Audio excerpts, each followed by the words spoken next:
What's up, everybody? Welcome back to the Prep Rally Podcast, your go-to huddle for high school sports action in Northwest Arkansas and the River Valley. We have got the highlights, the hype, and of course our Gimmie 5 and Top 5, where we count down the top athletes of the week for the Northwest Arkansas and River Valley Democrat-Gazette. Whether you're listening on the way to practice or sitting in the stands, we've got something for every high school sports fan. Let's kick it off with this week's biggest wins and wildest finish as we reel it back.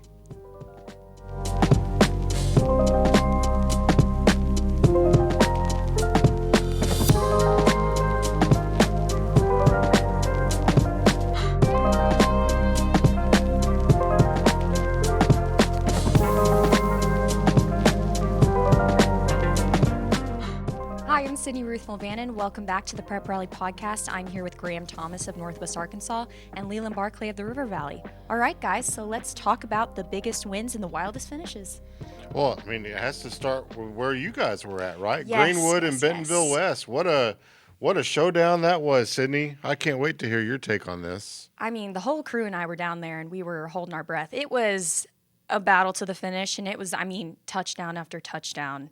It was impressive on both sides. I mean, you had talked about Greenwood's defense and how it's a pretty new defense this year. And, Bentonville West has a lot of veterans on their offense, and so they really took advantage to that towards the beginning.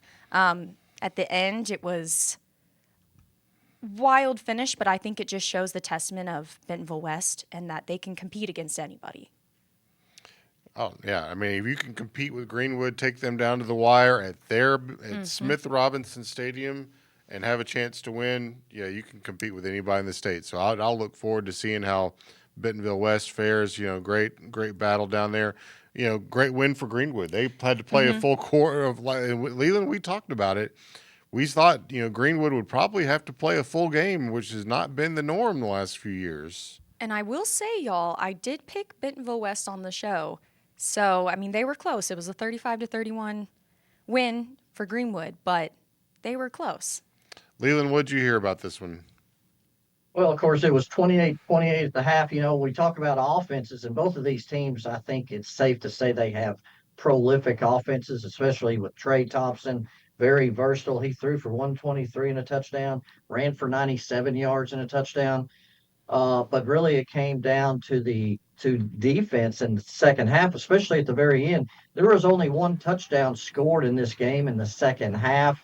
Greenwood made a defensive stand right at the end to win this game. And I think it's also safe to say that Greenwood's defense maybe grew up a little bit or maybe a lot on Friday night with that defensive stand to keep their home winning streak going at 71 straight games.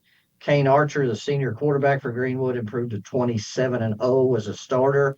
So a big test for them on Friday night, and now they'll hit the road to the Northside. And the last thing I will mention with this is we actually have a post-game interview with Coach Young of Greenwood, which we will show on the show here. And in some of those pressure situations, what do you tell your athletes on the sideline? Yeah, we haven't gone through a lot of adversity here. When you win 26 in a row, we hadn't had a game like that in a long time. And so, you kind of wait to see how the guys are going to respond. And we challenged them at halftime. We're real proud of how they played the first half, especially defensively. We challenged them at halftime, and they came out and played awesome. I think they gave up 3 points in the second half, got fixed out down there. So really proud of them. We played a lot of young guys tonight, and we don't do that around here very often. It's going to benefit us in the future, but we're worried about right now. So hopefully we'll see some improvement in those young guys each game this season. And moving forward, how would you say your defense is? Yeah, I think just carrying over what they were able to do in the second half. Our coaches made some great adjustments at halftime, and then our kids came out and executed. I could just see a change in the way our kids were playing. You could tell that they had a little bit more in them and were a little bit more excited to be out there. I think in the first half, Bentonville West looked the most excited to be here, and I thought that changed in the second half. With such a high-pressured game to start off the season, do you guys think that your momentum will just increase from here?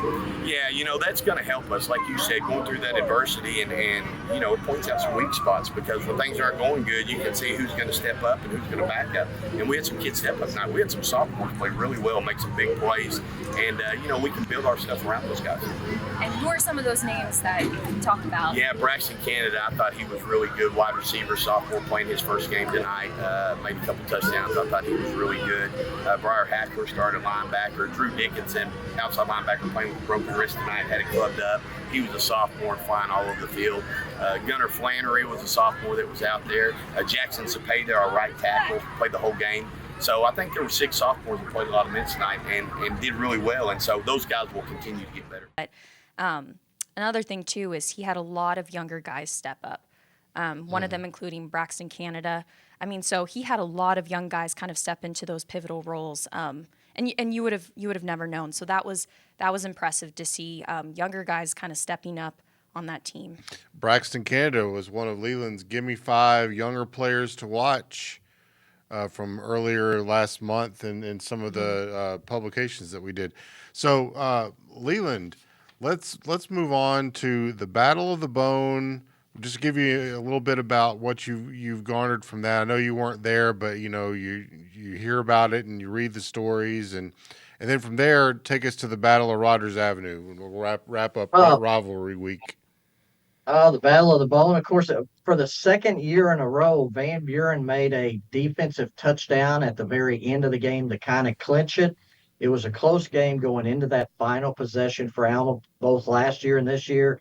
Of course, they got the defensive touchdown to wrap up a 40-29 win. Van Buren again rallied. Alma led after 3 quarters in this game. Van Buren scored 3 touchdowns in the fourth quarter to win that game. Hayden Williford was outstanding at quarterback, 206 yards and 3 touchdowns passing. Hayden Christenberry, the sophomore who got called up to varsity, got a few carries last year at the end of the year, including the playoffs. 34 carries, 226 yards. However, Van Buren, 6 turnovers in this game and still won. Now, that was offset a little bit by 4 turnovers by Alma, so 10 turnovers altogether in this game. And Alma prevailed, or Van Buren prevailed in this one to win their 3rd straight Battle of the Bone. The Battle of Rogers Avenue was kind of like I think we thought it would be. Southside won 27-7, but in this game there was only 1 touchdown scored in the first half. So Northside's defense was outstanding, gave up 1 touchdown, 2 field goals in the first half, but Southside kind of put this game away with 2 early touchdowns in the fourth quarter. This game was marked 15 punts in this Good game. golly. 8 by Southside, 7 by Northside. There were actually 15 possessions by each team in this game, 30 possessions, 15 of which ended in punts, and I think it was 8 of those ended up being 3 and out. So it was kind of a defensive game, but Southside started 8 seniors on each side of the ball. That was really the difference in this game. That punt statistic, you can only get that from Leland Barclay. Exactly. We're thankful you're our in-house almanac. Well, and I know talking about punts probably isn't real exciting. Oh no, I love it. So moving the back up to Northwest Arkansas, we had several games that are kind of worth mentioning. Cabot and Fayetteville were in a battle early, and then Fayetteville just piled up the offense, set a school record with 691 yards of offense, and beat Cabot. Hank Hendricks, a big night. We're going to get into some of that later with a lot of his teammates had big nights too. Mm-hmm. We were anxious to see what Springdale Harbor would do with Broken Arrow, and Harbor battled, but Broken Arrow got the better of them. I was at North Little Rock at Rogers. Brad Boldings returned to North Little Rock. A lot of statewide interest in that move, but boy, Rogers was just too good for them. Some exciting plays. Rogers had 4 15-yard penalties in the very first quarter and early part of the second quarter. Really kind of got them a little bit delayed, but once they got going, they were really good. Mm-hmm. Siloam Spring, odd occurrence at Siloam Springs or Rogers Heritage. Siloam was up 21-0, and then they had some light problems at Panther Stadium, and they couldn't finish even the half. We don't know where that one stands. Siloam was up 21-0 as that game was called. And then the one that may have been the most exciting game of the ones up in Northwest Arkansas, Farmington with a 43-42 win over Edmond, Oklahoma North. Our guy Rick Fires was there. Just a lot of offense. Aiden Lester and his guys at Farmington, a lot of weapons. They win the ball game. So I know that's kind of a quick hitter on a lot of different games in this area. I mean, we could probably spend a whole podcast talking about every one of them. They were, I will say my highlight is definitely that Braxton Lindsay touchdown to Jeff Regan, or that 50-yarder to him. Yeah, Yeah. What's funny is, I talked to Chad Harbison, so we're going to see that some more. He goes, I don't know. No, I mean, and I You know. messaged, we have a group text for our show, and I texted in there, and before the season even started, I saw on the sheet that they had Jeff Regan as a wide receiver, and I said, that can't be correct. So I guess they did end up using him as a receiver. Well, I'll tell you what, we've got video of it. Why don't we just play it right now? Nose cover, nose cover, nose. Wide open. And just stop running. And he moves fast. Good call. Regan comes across the field and then kind of turns upfield, and nobody followed him. I mean, it's just a great design by the Rodgers staff, and Lindsey threw just a dime and dropped it in the bucket, so to speak. I had my suspicions that they were going to use him as a receiver. I mean, their bond at media day, I could tell something was coming. Well, and I was just fortunate enough to get that one on film. If anyone will tell you, sometimes I'll film the incomplete passes and miss the touchdowns. So,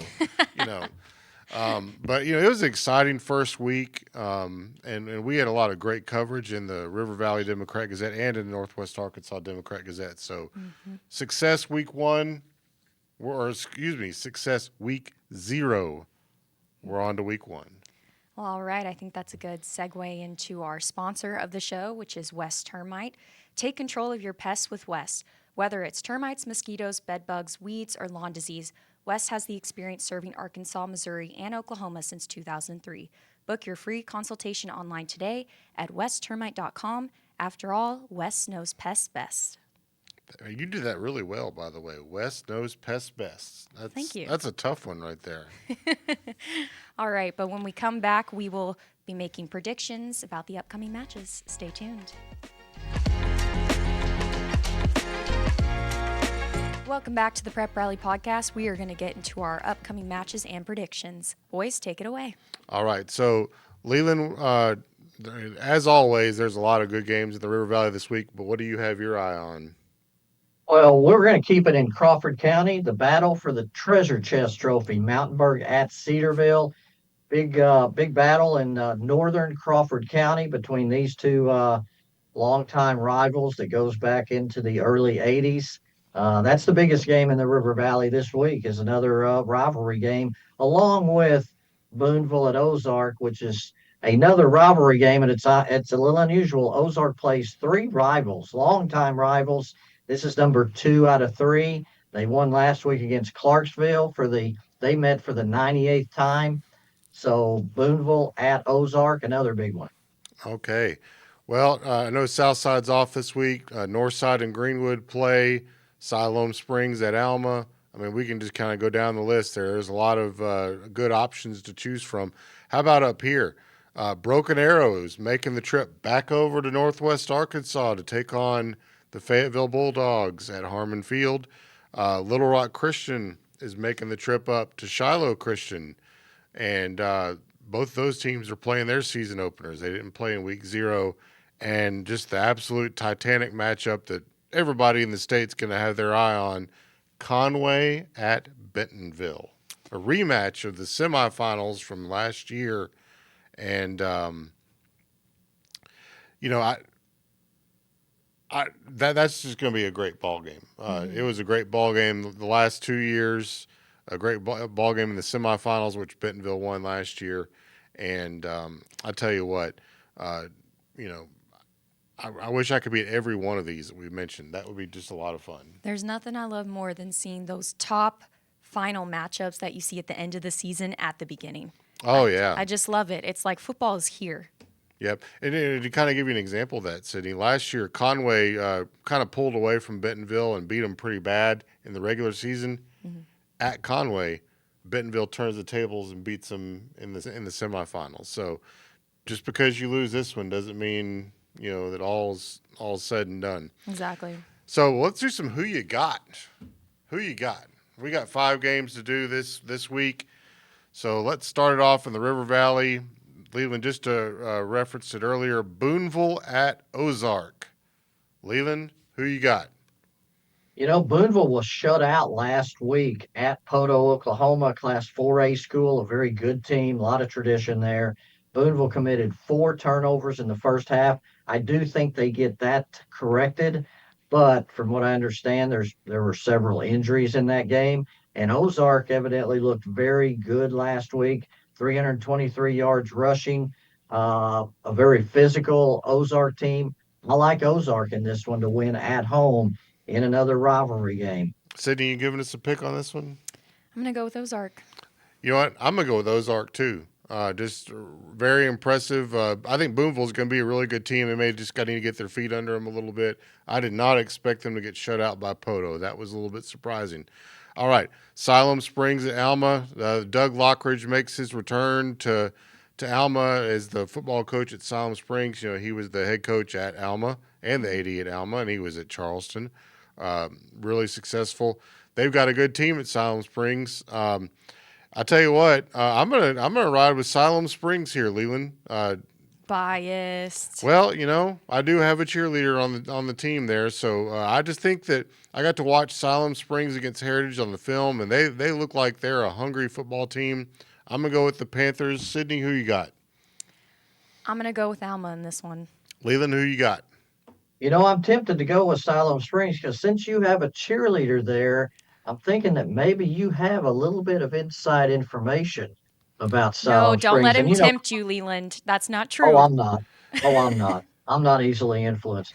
But since Titus Benson is going to be very good, freshman quarterback, went to some big time camps this summer. He's going to be really good.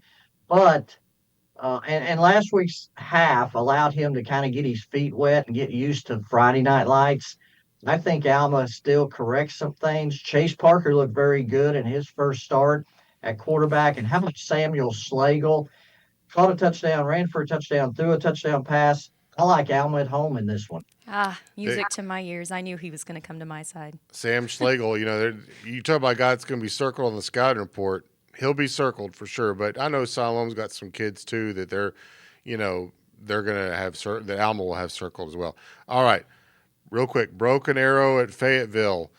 How could you go against Fayetteville in this one? I'm taking Fayetteville. Who you got, Sydney? Fayetteville. Leland, who you got?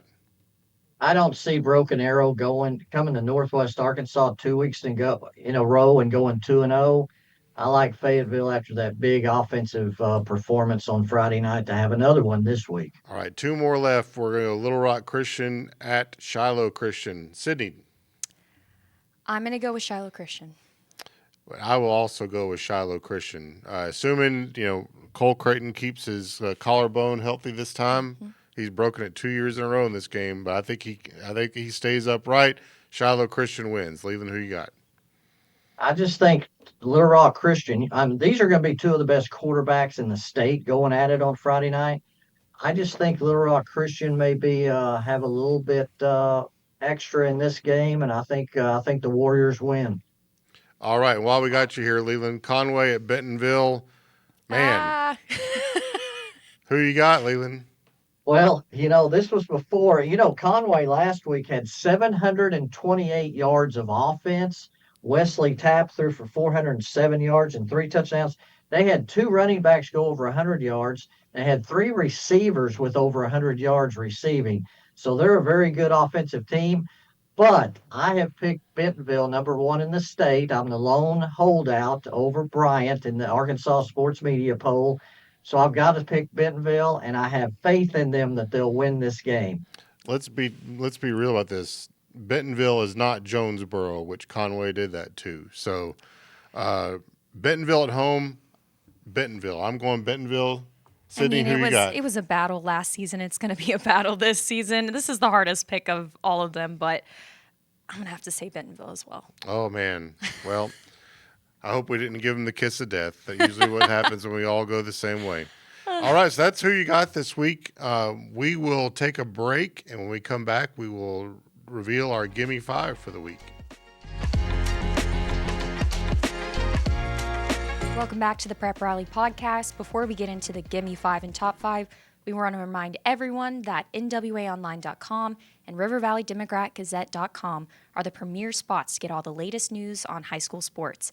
Additionally, you can follow us on Instagram and Facebook at Prep Rally Pod, where we share exclusive interviews with players and a lot more fun things. So, with that being said, let's get into the Top 5 and Gimme 5. All right, and we're going to start with the Gimme 5 in the River Valley. Leland, I can't wait. Let's do it.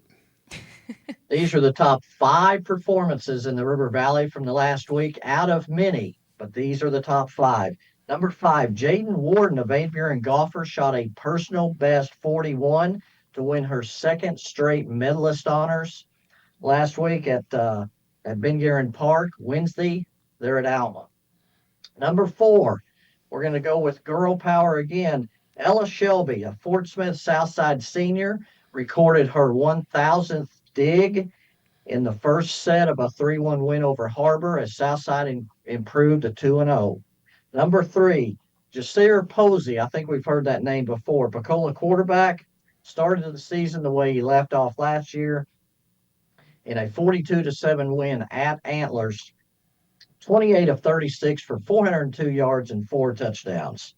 Number 2, Matt Garner, another quarterback, a senior from Hackett, in a 39-13 win over Danville, threw for 311 yards and 5 touchdowns, also ran for the other touchdown in the game. And number 1, we always go with our River Valley Democrat-Gazette Player of the Week, senior receiver Austin Riggs of Van Buren, in a 40-29 win over Alma. 3 catches, 116 yards, and 2 touchdowns of 53 and 48 yards. And of that 116 receiving yards, 106 of it was after the catch in some dazzling moves. In fact, some of those moves kind of reminded me of the B button in NCAA football in Xbox. What a reference. I'm impressed you know that one. Actually, Leland is Leland's young at heart. Okay? He is quite the video game guy. I never knew this until just recently when I hear about him going to Dave and Buster's. So how about that? You know what's impressive, too, about that list of all those River Valley or Gimme 5s? Not one of them is from Northside, Southside, or Greenwood. So that just shows you a lot of great performances there. And, Absolutely. Because typically we're going to have, Kane Archer on the list. We almost called it the Kane Archer Gimme 5, right? And the Jeff Regan top 5. But, okay, so let's do the top 5 in Northwest Arkansas. Number 5, I'm going to take us over to Lincoln, Little Lincoln, Arkansas in Washington County, where Tucker Odom returned 2 punts for touchdowns and also ran for a score as the Wolves beat Greenland 26-25 on opening night. Number 4, Cole Slepecki of Bentonville. This is a tough thing to do now, Sydney. He goes over to Tulsa Union, and it's not his first start that he's ever made. He made a start against Rogers 2 years ago as a sophomore and won that game. But going over to Tulsa Union, he threw for 234 yards and 2 touchdowns, and Bentonville gets a big win on the road. Got a big game with Conway this week, so we'll see how Mr. Slepecki does in that one.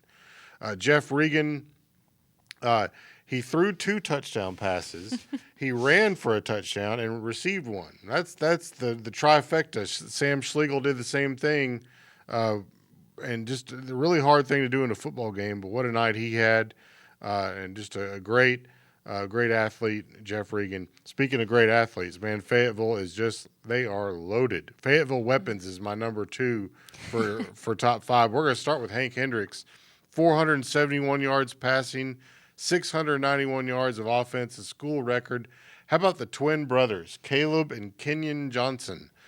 Caleb had 123 rushing yards on 12 carries and 3 touchdowns. Kenyon caught 4 passes for 143 yards and a touchdown. And we can't forget our guy, Katavian Taylor, 6 receptions for 155 yards and a touchdown. So a lot of options there for Fayetteville offensive coordinator Volarovich. And so that leads us to our number one, and it's our Northwest Arkansas Democrat-Gazette Player of the Week, Brady Richards of Farmington. This guy caught 13 passes for 199 yards, 2 touchdowns in Farmington's 43-42 win over Edmond, Oklahoma North. Leland, I fully expect you to go back and stat that game to make sure it's 199 and not 200. But it's kind of like with Braxton Lindsey there tonight. He had 99 receiving yards, and I asked the Rogers stat keeper, I said, oh, that's what I had him for. Did y'all have him for 99? Yep, that's what we had him for. So 99 is 99, but 199 is 199. What a great night. So that wraps up our top 5 of the week. Very difficult to make these choices. I'm telling you, every week it's a challenge. All right. That was good, y'all. Well, we will see you next week on our show, on our regular scheduled show on Monday. But this is Prep Rally. Thanks for joining us.